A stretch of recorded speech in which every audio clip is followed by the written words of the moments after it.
Big TV భక్తి సమాచారం WhatsApp ఛానల్లో జాయిన్ అవ్వండి. అన్ని విశేషాలు ఎప్పటికప్పుడు తెలుసుకోండి. మొట్టమొదటిసారిగా కాంతి సరోవరం నది ఒడ్డున యోగా అందించబడింది. ఇది కేదార్నాథ్ దాటాక 6 నుండి 7 కిలోమీటర్ల దూరంలో ఉంటుంది. దాన్ని కాంతి సరోవరం అంటారు. కాంతి సరోవరం అంటే అనుగ్రహపు సరస్సు అని అర్థం. దాన్ని అనుగ్రహపు సరస్సు అని ఎందుకన్నారంటే ఈ నది ఒడ్డునే ఓ 12 నుండి 15,000 ఏళ్ల క్రితం మొట్టమొదటి యోగా ప్రోగ్రాం జరిగింది. హిమాలయాల పైభాగాల్లో ఆదియోగి ప్రత్యక్షమైనప్పుడు ప్రజలు వేల సంఖ్యలో గుమిగూడారు. ఎందుకంటే ఆయన మూర్తిమత్వం అలా ఉండింది. ఇక అందరూ ఆకర్షితులై అక్కడ కూర్చున్నారు. ఆయన మాత్రం ఏమీ మాట్లాడలేదు. కళ్ళు మూసుకుని అలా కూర్చున్నారు. ప్రజలు ఎదురు చూశారు. కొన్ని నెలల తరబడి ఏ కదలిక లేకుండా ఊరికే అలా కూర్చుని ఉండిపోయారు. ఈ 7 ఎవరైనా ఆ విధంగా కూర్చోగలగాలంటే వారు భౌతిక స్వభావానికి అతీతులై ఉండాలి. లేదంటే అలా కూర్చోలేరని గ్రహించారు. కేవలం ఈ 7 ఈ విషయం గమనించి అక్కడే ఉండిపోయారు. భారతదేశంలో ఈ 7 నేడు మనం సప్త ఋషులుగా లేదా దివ్య ఋషులుగా పిలుస్తున్నాం.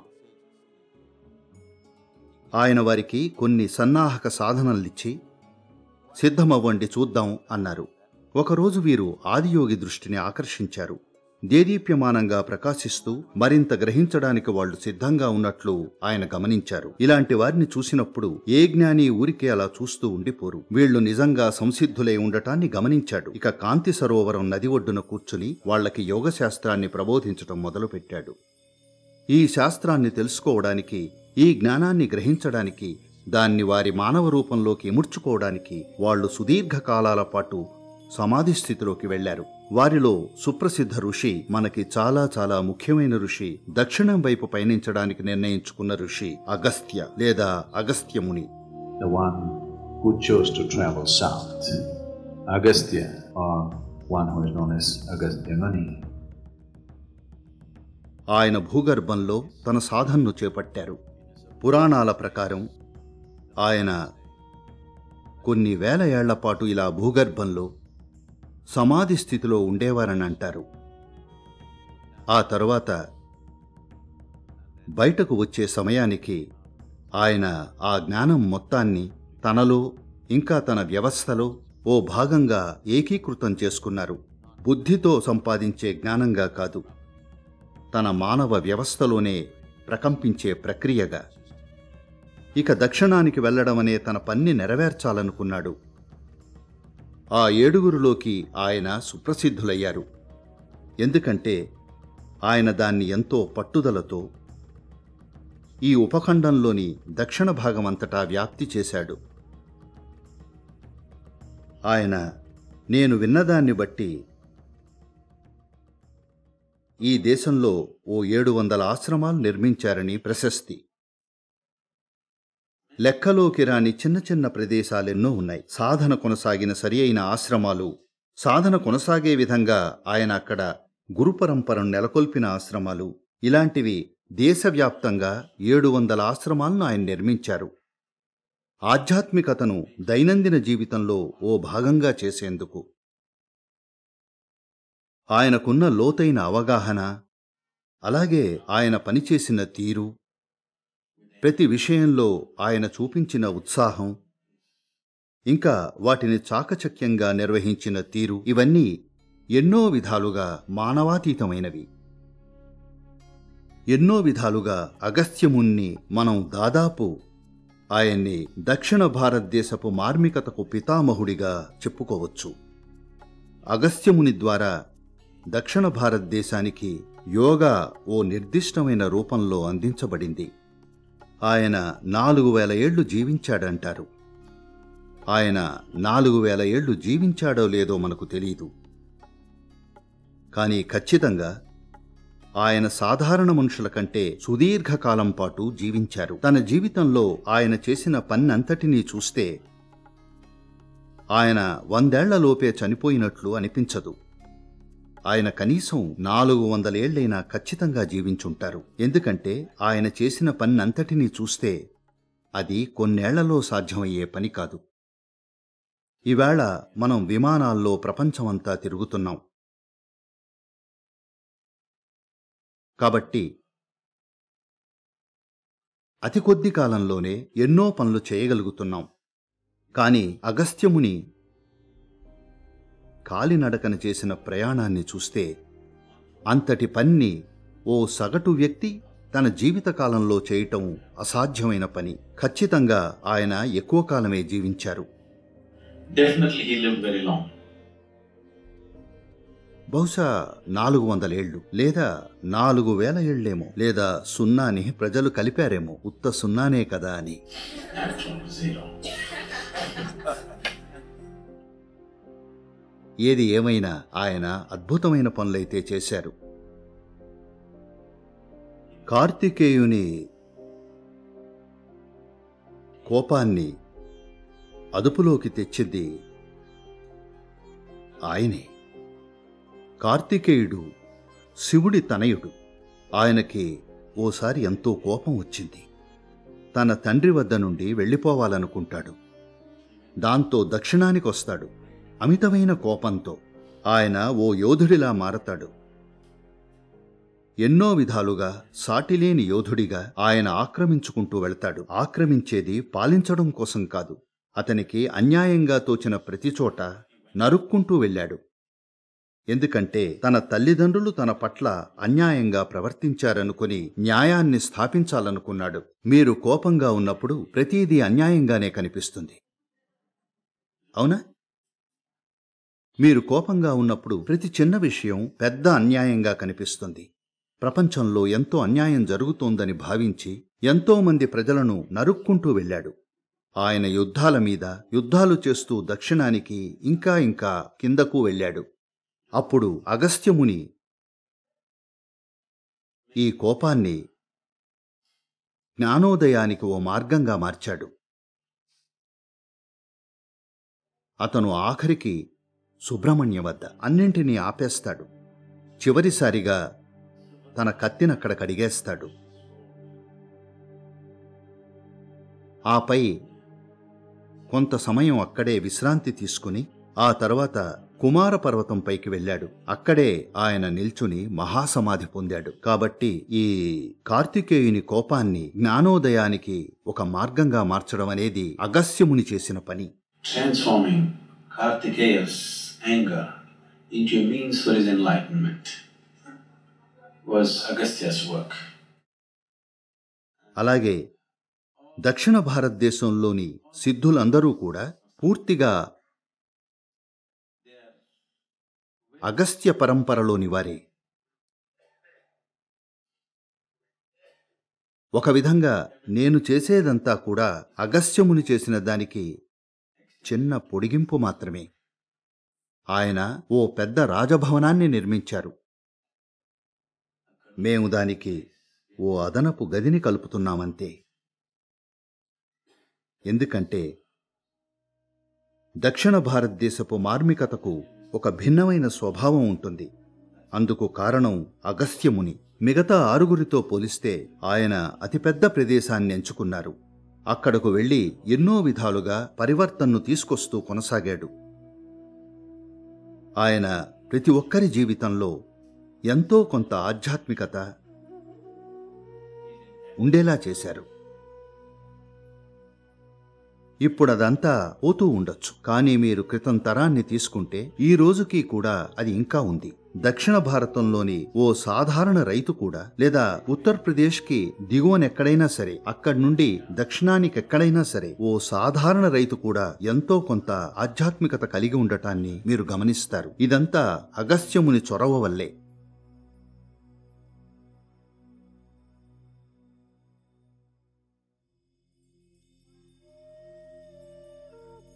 ఇది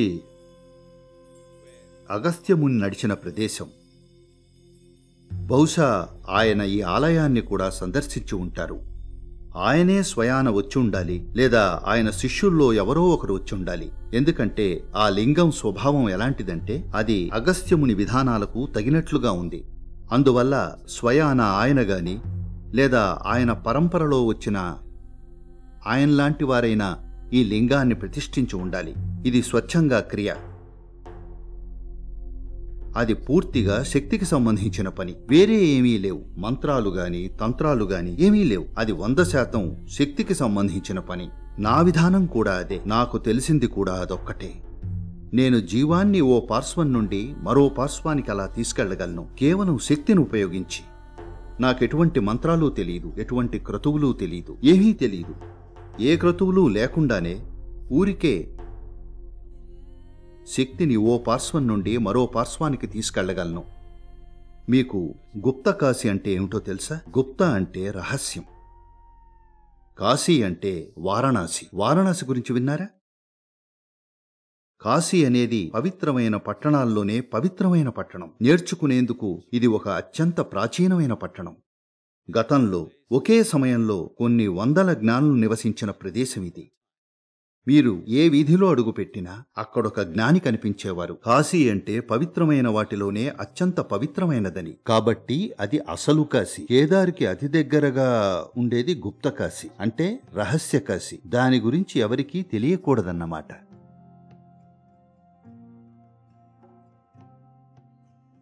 ఇలా అగస్త్యుడు దక్షిణానికి చేసిన ప్రయాణం గురించి ఎన్నో కథనాలున్నాయి. ఆయన దక్షిణానికి దిగువవైపు వెళుతున్నప్పుడు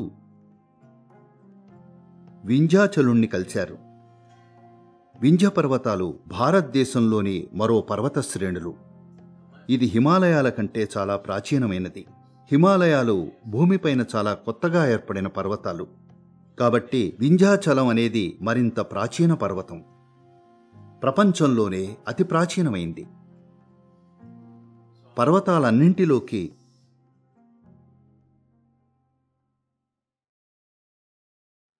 హిమాలయుణ్ణి పర్వతరాజుగా ఎన్నుకున్నారు.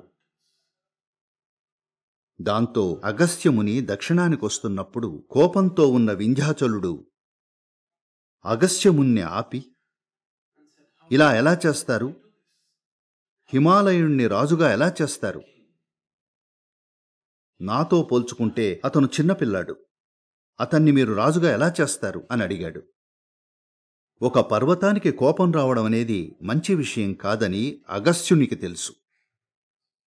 మనిషికి కోపం వస్తేనే చాలా ఘోరం జరగగలదు. అలాంటిది పర్వతానికి కోపం వస్తే అతనేం చేస్తాడో మనకు అసలు తెలీదు. ఇక అగస్త్యముని కూర్చున్నప్పుడు వింధ్యాచలుడు గొప్ప భక్తుడు కాబట్టి అతను అగస్త్యునికి వంగి నమస్కరించాడు. అప్పుడు అగస్త్యముని అలాగే ఉండు, నేను దక్షిణానికి కిందకు వెళ్ళి మళ్ళీ వస్తాను, అప్పుడు మీ సంగతి చూద్దాం అన్నారు. వింధ్యాచలుడు అలానే వంగి ఉంటాడు, అగస్త్యముని కోసం ఎదురు చూస్తూ. అయితే అగస్త్యుడు తిరిగి రానేలేదు. ఆయన తిరిగి ఉత్తరానికొచ్చేటప్పుడు ఆయన వేరే మార్గంలో జగన్నాథపురి గుండా వెళ్ళాడు. కేవలం ఈ వింధ్యాచలుణ్ణి తప్పించుకోవడం కోసం. అతను అలాగే వినమ్రతతో ఉంటాడని, అగ్నిపర్వతంలానో మరో దానిలానో పేలకుండా ఉంటాడని. దాంతో వింధ్యాచలుడు చాలా చిన్నవాడయ్యాడు. ఎందుకంటే వంగి నమస్కరించున్నాడు. హిమాలయుడు ఎత్తుగా ఉంటాడు. నిల్చును ఉండి పెరుగుతూ ఉండడం వల్ల. దక్కన్ పీఠభూమిలో మీరెక్కడికెళ్ళినా సరే దాదాపు ప్రతి గ్రామంలో ఎవరో ఒకరు అగస్త్యముని ధ్యానం చేసిన గుహ ఇదే, ఇక్కడే అగస్త్యుడు ఫలానా పని చేశారు అంటూ ఉంటారు. బిఆర్ హిల్స్లోని అన్ని ప్రదేశాల్లో, కర్ణాటకలో దాన్ని బిలిగిరి రంగనబెట్ట అంటారు. ఇది చామరాజనగర్ జిల్లాలో ఉంది.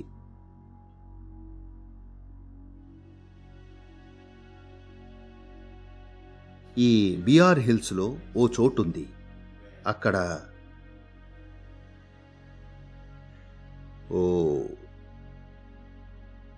సంపంగి చెట్టుంది. దాన్ని ఇంగ్లీష్లో ఏమంటారు? చంప కదా? సరే, అదెంతో సువాసన వెదజల్లే పువ్వు. ఆ చెట్టుని అగస్త్యమునే నాటారంటారు. ఆ చెట్టు ఖచ్చితంగా చాలా చాలా ప్రాచీనమైంది. అదంతా బుడిపెలుగా మారి ఆ జాతిలోని ఏ చెట్టును తీసుకున్నా దానికంటే ఎంతో ప్రాచీనమైనదిగా కనబడుతుంది. ఈ చెట్టుని అగస్త్యుడు 6000 ఏళ్ల క్రితం నాటాడంటారు. దీన్ని దొడ్డ సంపిగే అంటారు. దొడ్డ సంపిగే అంటే పెద్ద సంపంగి అని. అది చాలా పెద్దగా ఉంటుంది. అగస్త్యముని దీన్ని అక్కడ నాటి కొంతకాలం అక్కడే ఉన్నారు.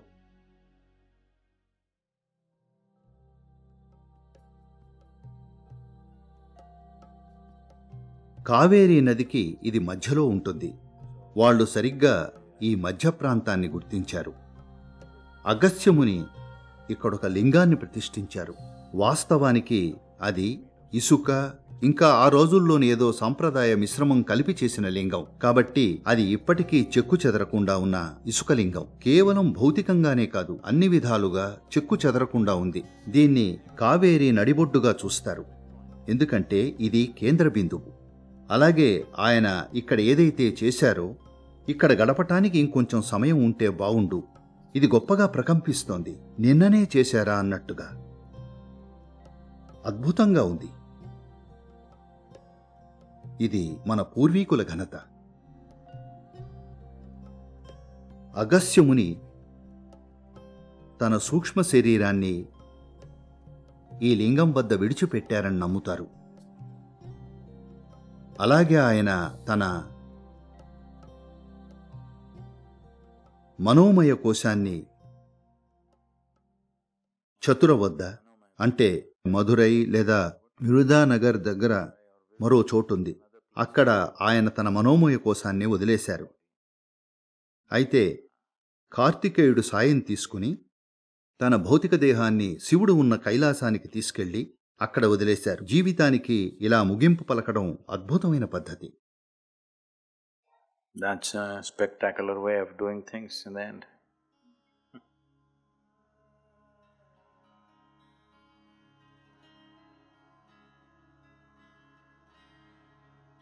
నాకు కైలాసం అనేదొక అద్భుతమైన ఆధ్యాత్మిక గ్రంథాలయం లాంటిది.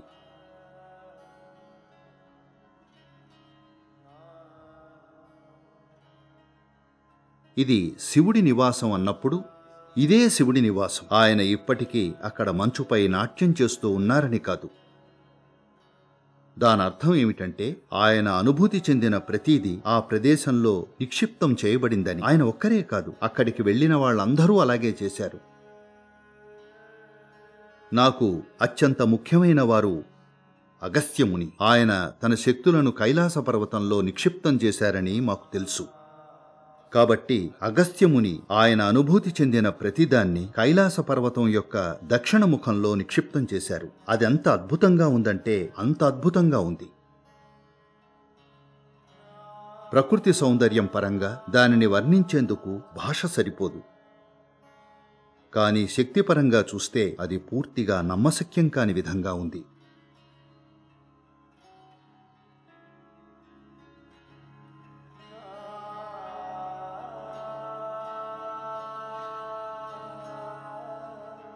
కాబట్టి దక్షిణ మార్మికత మొత్తానికి మూలం Agastyamuni.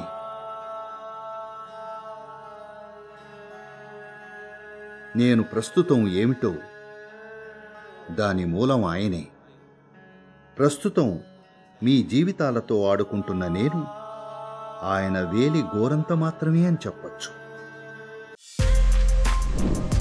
For more videos like this, subscribe Big TV channel.